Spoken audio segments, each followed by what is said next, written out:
Thanks, guys. Great job. You can ad-lib anytime. Morning, C3.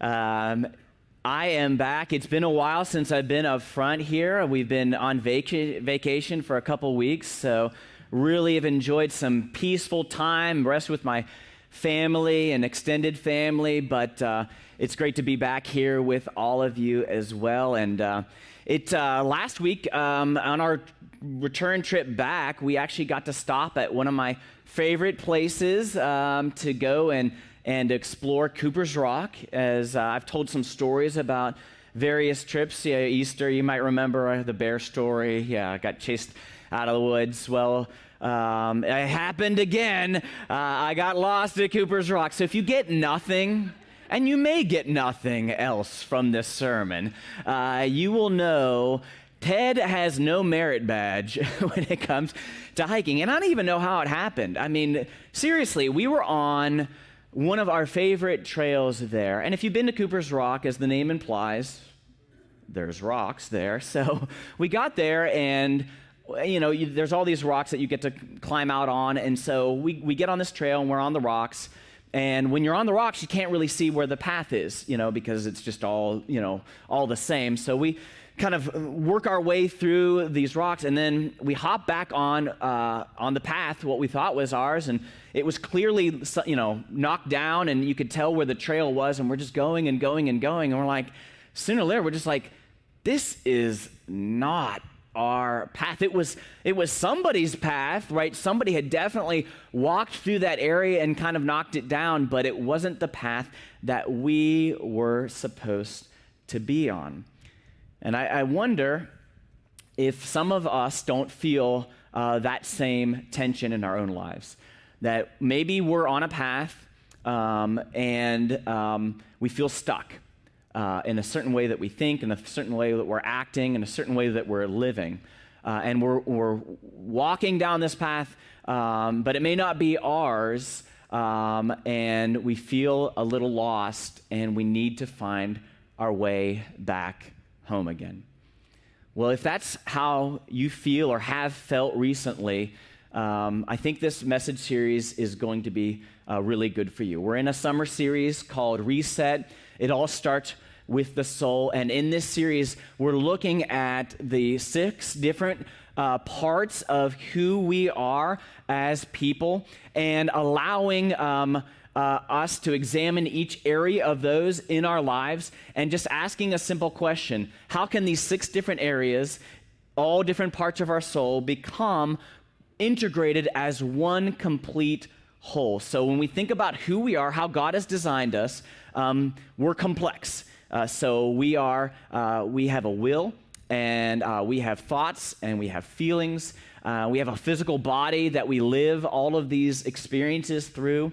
We live all our experiences in a certain social setting, a family, a community, a nation that impacts and changes how we see things. And then all of that has to get integrated into a sense of who we are as ourselves, and we consider that topic the soul. And even though we're complex, our soul desires to have a singular reality where everything about who we are lines up. So our thoughts and our feelings and our choices and the way that we conduct ourselves, all of those make sense for who we ultimately see that we are. And then we feel like we're living an authentic and empowered life. And so today I'm going to continue examining one of those particular areas, the one that Adam took a look at last week, which is the area of our thought life. And last week, Pastor Adam gave an example of this pikefish who was in an aquarium with little minnows that he would love to devour, but this little glass barrier prevented him. And even after the barrier was lifted, it still wouldn't go and attack those fish. And that I think is an important thing that we need to understand about our thought life. That our thoughts provide the mental map of what we believe is possible all around us. And when you understand that that is what your thoughts provide for you, then you'll begin to understand why Jesus so frequently says that he's come to seek and save the lost. You know, Jesus frequently says that that's his mission on earth. And it isn't because people are physically lost. It wasn't that they were at Cooper's Rock, you know, wandering around watching an aimless pastor trying to find the path back to the trail. It's that they were in their mind and in their ability to make choices. They couldn't decide where to go in order to find their way home. And I think that describes a lot of us. I mean, a lot of us can confess that at times our thoughts are confused. They're scattered. We don't understand them completely. And of course, all of us can have a random thought here and there, but our soul's desire to train our mind in such a way that the way that we're thinking is in best alignment with who we desire to be. And that's where I think this analogy of getting lost on the trail makes sense. A good friend of mine shared this powerful image with me, that our minds are like a grassy field where if it's like my lawn, the grass has grown a little higher than it should. And into that grassy field, all of us find ourselves at the dead center of it. And from the center, we begin to walk towards where we believe we need to be. And as we walk, we stomp down the grass. And then we find ourselves back in the center of that field again. And we look around, and we're trying to figure out the best way for our thoughts to flow. And we see this path that we've gone down. And so we go down that again and again and again and again. And our thoughts continue to go down until there's no more grass on this path. It's just a plain packed trail. And that's how our minds work. We make a choice in how we think, and then it gets easier to make that same choice and easier to make that same choice until we feel like we cannot think in any other way. And we end up getting lost in the field, in the old patterns of the ways that we have thought in the past, and we need God's grace and power to find a new path again. And I'm hoping to offer you the opportunity to do that today by giving you a simple idea, which I think is a good summary statement of what how God desires us to think as participants in his gospel story. And that simple idea that I want you to be able to repeat to yourself throughout the week and to blaze a new path is simply this. I think it's been up there before, but it's the simple phrase that my God provides well for me. That my God provides well for me could be a simple statement that you can utter to yourself throughout the week as you encounter different situations which may seemingly contradict this truth, as we begin to lay this new pattern down by reminding ourselves of God's heart intention to provide for his children. We can blaze a new trail through the grass and more easily begin to have our thoughts conformed to who God wants us to believe that we are as his children. Because look, as you leave here today and you flip on the news or the radio or whatever your favorite songs are, you're going to be offered different maps for understanding the world. And my guess is that if you were to examine what you're being offered, very few of what we're exposing ourselves to is going to echo with this truth that you are safe, that you are well provided for, that there's a heavenly Father who intimately is aware of your needs and has pre-planned everything in your future so that you can experience his fullness, his love, and his grace. And so it's up to us to intentionally put this thought into our minds and make this the map for how we are going to live. And so I want to begin today with the very first story in the Bible, and then we're going to work our way to Psalm 23. If you're following along in a Bible, we're going to take a look verse by verse into that. But I want us to begin at the very beginning of the story and see how does the very beginning of the Bible teach us that my God provides well for me. And for those of you who've been in church before or Sunday school, you know how the story begins. It begins with God placing his children in a garden, right? He doesn't drop them off in a desert. He doesn't leave them at a gas station vending machine with a couple nickels in their pockets. He goes into the formless world and begins to shape it and mold it and create it. And to get everything ready, he provides everything for this place. And then as the crowning jewel of everything, he takes Adam and Eve and he just gently lays them into this perfect place, designed exclusively to provide for them. But then as the story goes, in comes the serpent, who is God's adversary, the devil. And he comes and he offers a different mental map for what they see with their own eyes. And these verses might be familiar, but let's hear them in terms of how he's contradicting God's provision. Notice what it says, Genesis 3, 1-5.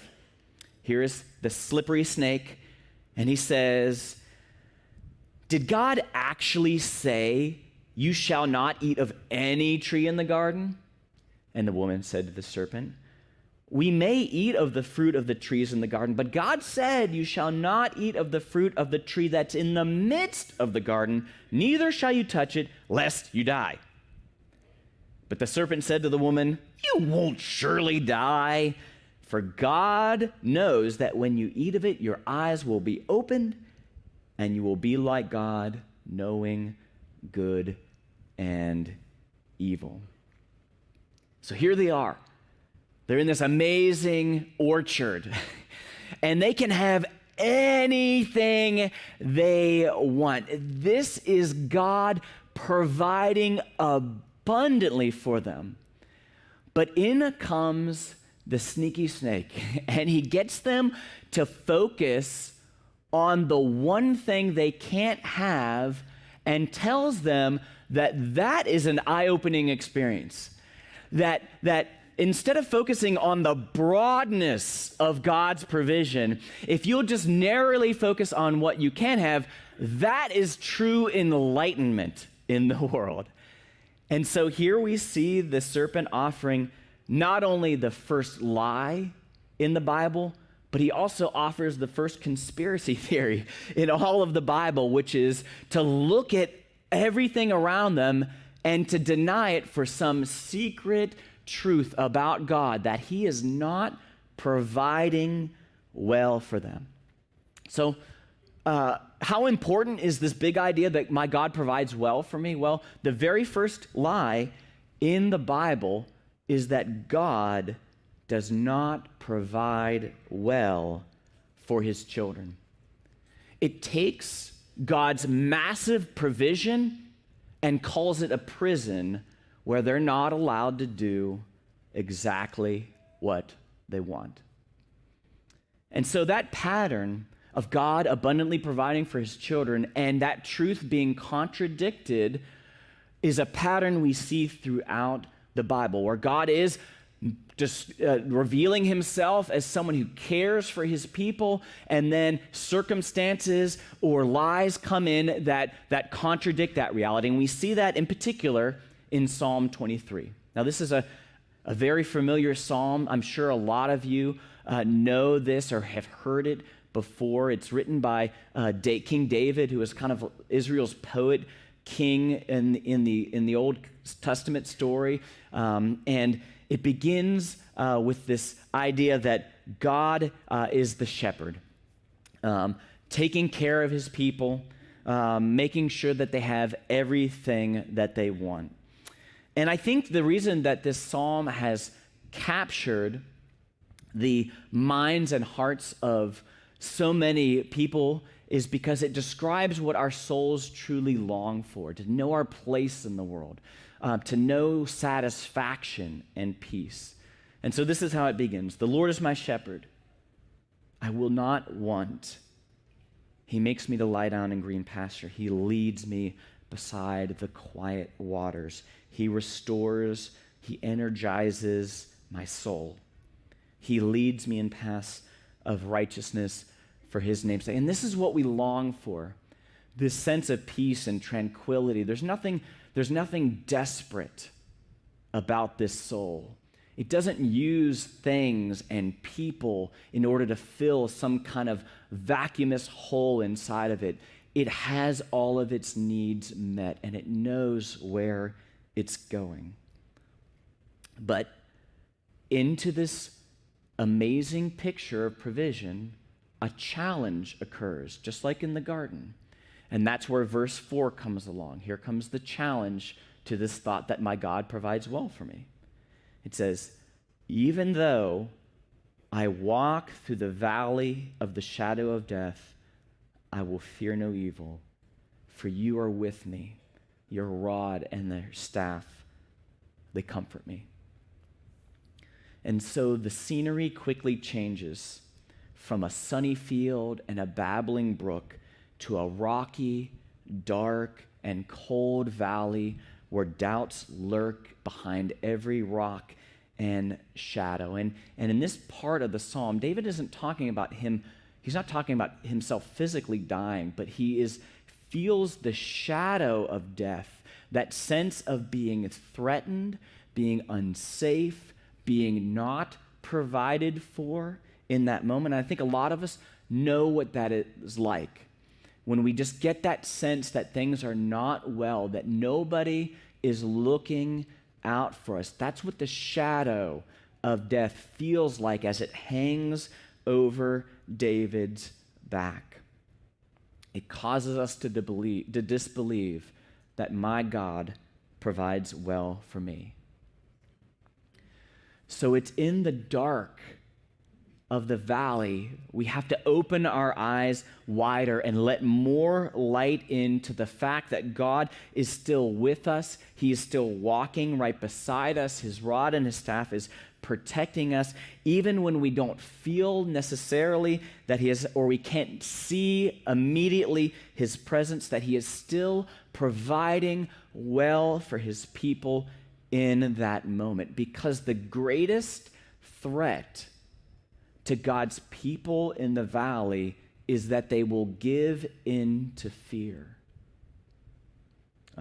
Fear confuses our thinking. When we enter into a state of fear, we get into our fight, flight, or freeze responses where our bodies gear ourselves up for action, and we become more reactive than more reflective. And we tend to respond to things, normally not well, unless you're fighting a bear in the Cooper's Rock, woods. And then you need that. You need to have that there. But in normal life circumstances, fear is a tool that clouds our thinking. And as it clouds our thinking, the thoughts of my God provides well for me may escape from our minds, and we attempt to be very self-sufficient in those moments instead of being very God-dependent in those moments. And unfortunately, as a culture, we've gotten very used to using fear as a form of entertainment. And you can see this from movies that we watch or the kind of rides that we go on. We've become bored, and so we use fear as entertainment for ourselves, not realizing what it does to our minds and how it keeps us from entertaining these higher principles that God has desired for us to live under as we get narrowly focused into what we feel is dangerous. And the real danger is that we almost adopt fear as a lifestyle just to keep ourselves in focus, because fear will keep you focused, but it won't necessarily focus you on the greater things that God desires for us. And we cannot indulge in fear. David doesn't indulge in fear even in the valley. He says, even though I'm going through the valley, I will fear no evil. And he quickly sees God's abundance even in the midst of the valley. Notice the next verses here, Psalm 23, 5-7. He says to God, you prepare a table before me in the presence of my enemies. You anoint my head with oil, my cup overflows. Surely goodness and mercy will follow me all the days of my life, and I will dwell in the house of the Lord forever. Now, just one quick point here before we move on. Sometimes it's really easy for us to read Psalm 23 as if it's a three-act story. Act 1, we're laying in the field, getting a suntan. It's so good. Act 2, we're in the valley. Ooh, scary, right? And then Act 3, okay, we're out on the other side. That is a misreading of what the psalm is saying, because what he says here is, God, you prepare a table for me in the presence of my fears. So it isn't that God changes his circumstances and then he gets to eat a bucket of chicken and sit on the blanket. That's not what he's saying here. He's saying, in the midst of the valley, in the presence of my enemies, you're providing well for me. Because my God provides well for me. He doesn't change his circumstances, but he opens up David's eyes to see the fact that God is in fact there beside him in the midst of it all.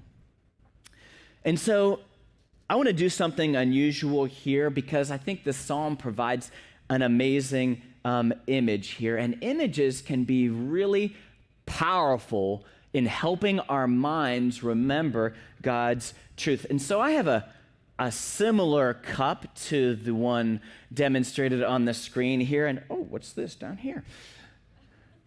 Who put this up here? So what I'm going to do is we're going to try to fill this cup up until my cup overfloweth, and we're going to see how that looks. So let's take a look here. Now, is the cup overflowing at this point? It's a beer mug. Well, it could be. You know, one of Jesus' first miracles, just saying. So is that overflowing? Anybody? No, that's not overflowing. So is this overflowing at this point? You're going to have to participate. I'm sorry. We're going to be here all day. No, this is half empty if you're a pessimist. This is half full. Is this overflowing? Almost. We're getting there. So this is my God provides well. And for those of you who are OCD, I'm sorry. There is a towel down here. But my God provides well for me is what we need to remember about this psalm. That David doesn't come through it and just says, God, we made it out by the skin of our teeth, whatever that means. In the midst of it, he senses God's abundant provision in all of it. And of course, we see that mindset perfected in Jesus' life. Now, if you've been here at C3 for a while, you know we just got through a sermon series on the Sermon on the Mount where Jesus frequently reminds his followers to open up their eyes wider and to see how God is presently providing for them without changing their circumstances. Like Matthew 6:25, he just basically says, don't be anxious. Look around. And Jesus is like, look around. Look, birds. Look, they're birds. God's providing. Like he's almost randomly grabbing things in his visual spectrum, because for Jesus, everything in all creation spoke to this fundamental truth that my God is providing well for me. He didn't have to come up with that. He just had to open his eyes and to see what God was doing all around him. And I don't want you to get the wrong impression about God's abundance to his people. That doesn't make God your spiritual lottery ticket, or that he's going to give you a Rolls Royce or something. The real truth about seeing God's abundance is to see him abundant when he hasn't changed a thing in your life. It's about opening up our eyes wider to see what he's already done and is doing, rather than sit back and complaining that he hasn't given us this thing or that thing. In fact, I'm going to make that another notable truth that we can hold on to, that becoming a person of abundance is opening your eyes wide enough to see that all that God is currently doing all around you, even when your circumstances may not be favorable. And other people may look at your situation and say, God is not providing for you. You can be that person in the valley who sees God's hand in the midst of all of it. And obviously, that was the case for Jesus.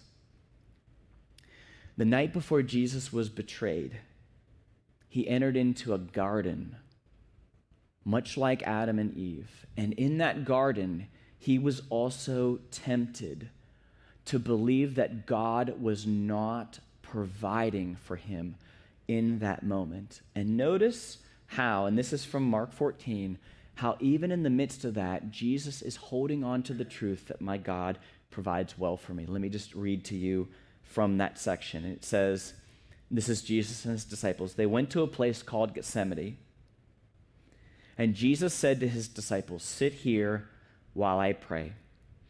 And he said to them, my soul is very sorrowful, even to death. Remain here and watch. And going a little further, he fell on the ground and prayed, if it were possible that the hour might pass. And how did he pray? Listen to him.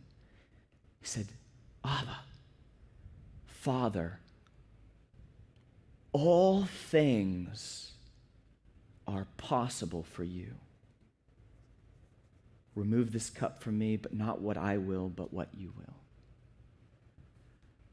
So even as he approaches the cross, he is confessing that God has the ability to abundantly provide whatever he can or will, but it's not our will, but his that is to be done. And so God is the all-abundant provider, even in this moment as he faces the cross. God is the almighty, all-good, all-caring God who is still moving Jesus forward on his plan, even if though it includes suffering and death. God is still good and abundantly providing. When we can begin to train our minds in a way that reflects the thinking of Jesus here, then we will become people who, instead of adapting our understanding of God to our circumstances, we adapt our circumstances to our understanding of God. Here's a quote from Dallas Willard. We've been using his book throughout this soul series that we're doing, and this is what he says. He says, the training of our mind has special importance when I'm faced with the presence of evil and suffering in human life. In my own evil or that of at large, I realize that I will either allow my view of evil to determine my view of God and cut him down to size accordingly, or I will allow my view of God to determine my view of evil and elevate him accordingly, accepting that nothing is beyond his good, his power for good. And of all people, as Christians, we should be the ones who hold fast to this. If God can use the death of his own son in order to bring about amazing good for our lives, what circumstance can we possibly face where we cannot confess as his children, my God provides well for me? The cross of Jesus needs to become the mental map of our thinking and our trusting, because only when we do that will we position ourselves in a way to receive his kindness to us in all circumstances and hold fast to the fact that he is present with us in the valley, even when we can't sense his hand there. And I'll confess that this is something that all of us are on the journey to find. I mean, none of us have arrived there. Even recently, I was talking with Amy just about my own struggles with anxiety. And when we were talking about that, it was bizarre because I never conceived of myself as someone who struggled with worry. But we were away, and I was just sensing, these things inside of me. I think they're called feelings. This is man speak here. I was sensing these things inside of me, and I realized that I can be an anxious person. That there are moments, and the trouble thing was because I never conceived of myself as that, I kind of picture myself a calm, cool, collected. Because I was never thought of myself in that way, I didn't know how to identify these things inside of me, and so I was doubly blind to the fact that they were going on. But as I felt these things coming up, I began to confess this simple truth: my God provides well for me, and began to reshape bit by bit my thinking in those particular areas. And so undoubtedly you have your own struggles and different areas in our lives where we lose track of how we think about our thinking. And so what are the blind spots for you? Here's an easy one. You get behind the wheel of a car.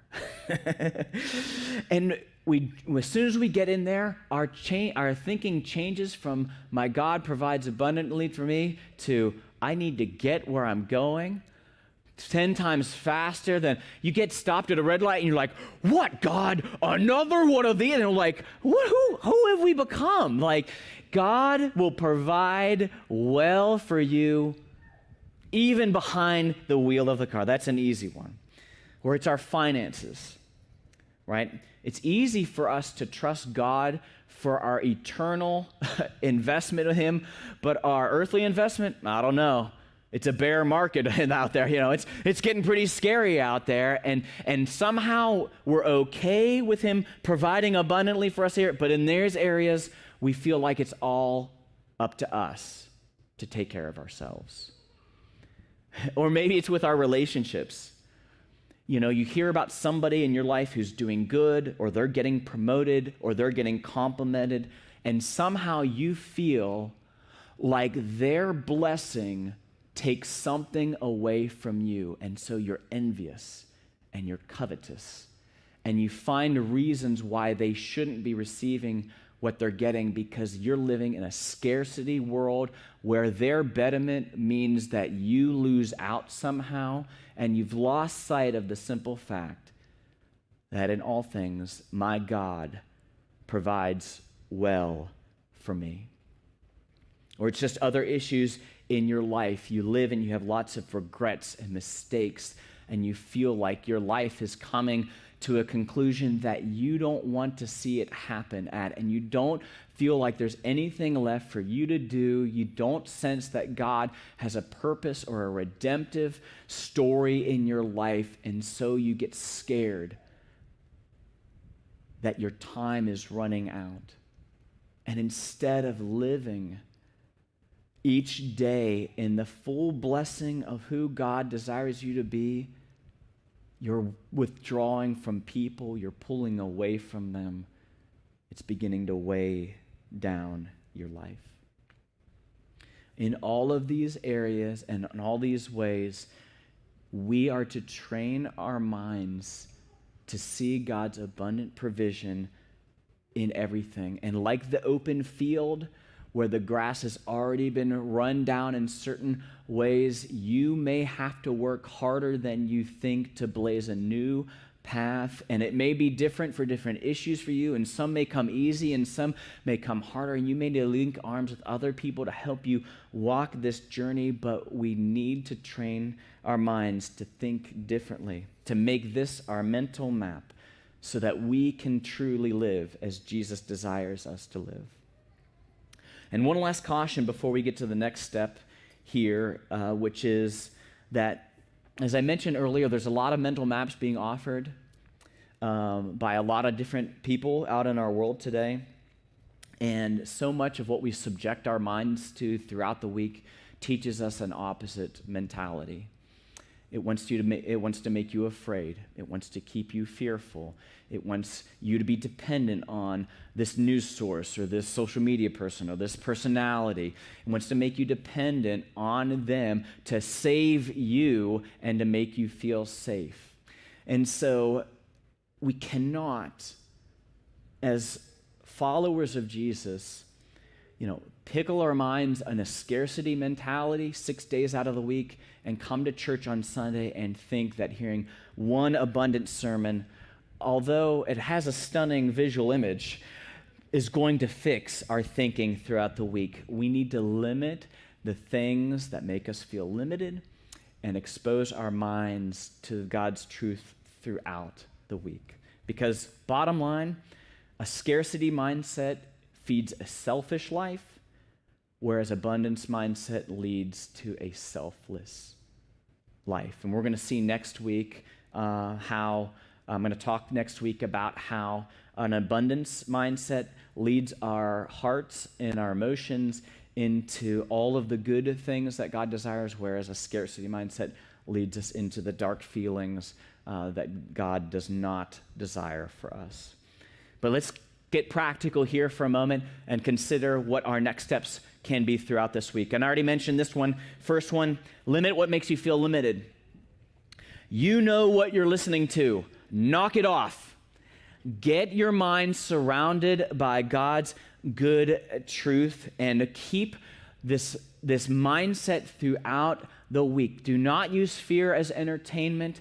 Do not indulge in it for a moment. You have a greater purpose than just running away from things. We are running to God's good and abundant plan for us, and that is where we need to think. So that's step number one. Number two, and this may seem redundant for a lot of you, but pause before each meal and thank God for his provision. And I would even, let's get crazy. Pray with your eyes open before the meal. I know it's sacrilegious, but looking at what God has provided for you. And for a lot of us, I know mealtime prayers have become somewhat redundant. Stop this week and very intentionally look at what he has given you and give thanks. 3 times a day or however many meals you're doing, let's make those moments throughout the week when we can intentionally confess to ourselves, my God provides well for me. And then finally, this is a good scriptural meditation piece here, Philippians 4:10-20. Last week, Pastor Adam gave us the first couple verses in this chapter. And as I was reading through them this week, I realized that if you continue to read Paul, as he's writing this letter to the church in Philippi, he begins to thank them for a financial gift that they sent to him because he's in prison and there was no meal plan in the Roman prison system. There was just no meal plan. So he was dependent on that. And so he thanks them for the gift. And there's all these great lines in this reading. He knows, I know how to be abased. I know how to abound. I can do all things through Christ who strengthens me. But the one line that really hit me, and I thought, I've got to share that with C3, is this last line, Philippians 4:19. He says, thank you for the gift. And he turns around and he just says to them, my God will supply every need of yours according to his riches in glory in Christ Jesus. And I think that's good, right? Like the riches of his glory in Christ Jesus. I mean, I don't even know what to think about that, but it's got to be pretty good. And so here is Paul. His mind is so filled with God's provision and abundance in his own life that he can't help but overflow and confess that over the life of those who have sent him the gift. May our minds be so filled with this truth that we might overflow with it to others in our conversations this week. And so, how can we proceed forward? We move forward step by step, thought after thought. And so, we take these images of God's provision in Psalm 23 and Jesus' cross, and we place them in our minds as replacement images to the things that make us feel small and scared and forgotten and abandoned in this world. And so I'm going to invite the music team forward because we get to celebrate one of those vivid images that Jesus gave to us through communion. Now, if you missed it on your way in, this is a great opportunity just to sneak out and grab one of these communion pouches. Because in this simple meal that Jesus shared with his followers, we see him reminding them of, I guess, what Philippians 4:19 is about, the riches of glory in Christ Jesus. And so if you've got one of these, let me explain how they work. There's a really thin, clear plastic piece. If you flick it, you can get it to peel back, and that'll reveal the wafer. And then bending the tab, you can start to pull the cup back, which may be helpful just to get it started while you've got both hands available. And so here at C3, we practice open communion, meaning you don't have to be a member of C3 to participate with us, but you need to belong to Jesus. This is a meal that he set in front of his apprentices in order to show them his abundant provision for them with a cup and bread. Through the Exodus story of God setting his people free, he reminds them what the cross abundantly provides for them. So Jesus, on the night that he was betrayed, took bread and gave thanks and broke it and said, "This is my body, which is for you. Do this in remembrance of me." And in the same way, after supper, he took the cup and said, "This cup is the new covenant in my blood. Do this whenever you drink it in remembrance of me. For as whenever we eat of the bread and drink of the cup, we proclaim the Lord's death, his amazing provision for us, until the day he comes back to provide for us face to face." That is something that is worth celebrating. So would you stand with me, and we're going to sing one final worship song together.